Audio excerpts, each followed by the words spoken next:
Hello, everyone. Welcome to day 17 of our 31-day writing prompt series. If you're enjoying this series, please consider subscribing to my YouTube channel.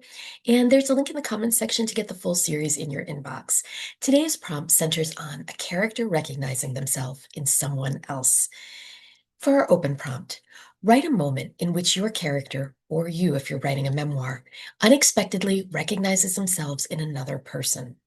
This recognition may arrive as empathy, discomfort, shame, tenderness, or resistance. Focus on the internal shift that occurs when past experience is suddenly mirrored in the moment. Let the scene explore what it means to witness a familiar pattern from the outside, especially when understanding arrives before judgment. And now for our directive prompt, write a scene where a character sees someone else repeat a mistake they once made. Include at least 3 physical actions or reactions and end when their observation is complete. And when you're finished writing, let us know in the comments when your character sees their old mistake or behavior in someone else, do they feel empathy or resistance at first? Happy writing.